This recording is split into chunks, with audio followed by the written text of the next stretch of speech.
ఇప్పుడు కష్టపడి కట్టుకున్నాం ట్యాంక్ కాడి నుంచి 2 గుట్టలు సన్న ఇప్పుడు ఇది 3వ మేము కట్టుకోవటం నెల నుంచి పనులు లేకోకుండా ఏం లేకోకుండా ఈయన సాయం చేస్తాడని ఈయనకి డబ్బు లేకుండా ఓటెత్తి అన్యాయం చేసి ఎవరికేసారమ్మా ఎవరికేసారు ఎవరికి జగన్ రేవంత్ రెడ్డి గెలవాలనే రూపాయి లేకోకుండా గెలిపించినాం ఒక్కసారి ఆయన కొంచెం సాయం చేస్తాడని కరెంటు సంవత్సరం నుంచి లేదు నీళ్లు లేవు నిప్పులు లేవు కడుపుతా ఉన్న పిల్లలు అన్ని నెల నుంచి పోలీసు వాళ్ళు వచ్చినా కూడా ఒకరోజు తిని ఒకరోజు తినకుండా ఉన్నాం సార్ ఇదే ప్రభుత్వం నిర్లక్ష్యం నా ఇంటికి తీసుకోమో నా సమాజంలో నన్ను బయట మొత్తం నా రేకులు ఇల్లు అన్ని కూర్చోయిస్తున్నాం ఇక్కడ ఏ ఒక్కరికి వచ్చినా ప్రభుత్వం బాగా ఆగిపోయి వచ్చిన మందు ఆగి చచ్చిపోయారు ప్రభుత్వం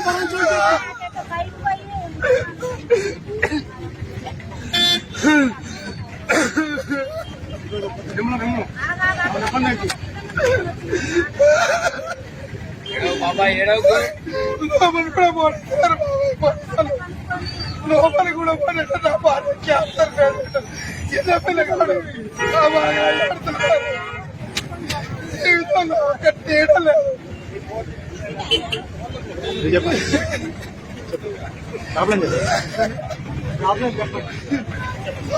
ఏలంటే ఆదివాసులు ఎక్కడి నుంచి ఊరికొకళ్ళు వచ్చి ఇల్లు కట్టుకుని ఉన్నారు. ఆ భూమి కూడా గవర్నమెంట్ కాదు, భూదండల భూమి. ఆ భూమి మీద పేద ప్రజలు 10 సంవత్సరాల నుంచి కొద్దిపాటి గుడిసెలు వేసుకొని జీవిస్తున్నారు. ఆడవాళ్ళు పెళ్లిలో పని చేసుకొని మగవాళ్ళు సుధారిపడిపోయి ఇక్కడ కాలం గడుపుతున్నారు. కనీసానికి మంత్రులకి అందరికీ తెలుసు వాళ్ళు కావాలని ఇప్పుడు ఈ తరంలో ఇళ్లను దిగడానికి వాళ్ళు సిద్ధమయ్యారు. ఇది కరెక్ట్ అయిన పొజిషన్ కాదు. రేపు లేబర్తో వాళ్ళకి పనులు ఉంటాయి. దయచేసి వాళ్ళని లేబర్ సహకరించాలని చెప్పి ఈ మంత్రులు కోరుతున్నాం. ఖమ్మం జిల్లా మంత్రులు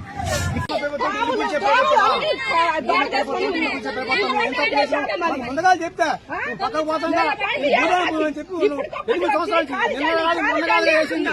8 సంవత్సరాల నుంచి ఉంటాను మాట చెప్పి ఇట్లా బాబు మీ కాదు చెప్తున్నా. అసలు ఎవరు చెప్పులు లేదా ఏం లేదా అట్లాంటికి వచ్చి హైకోర్టు ఆర్డర్లు గౌరవించారా, ఏటి గౌరవించారా, ఏమీ చేయరా. ఇది న్యాయమేనా?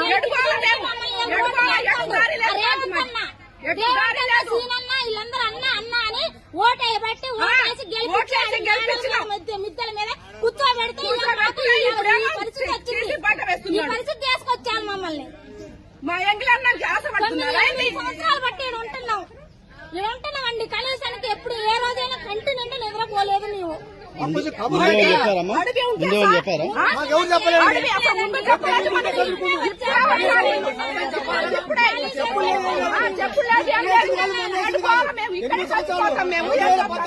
అసలైన తొలి వెలుగు. ఫాలో వాట్సాప్ @తొలి వెలుగు official.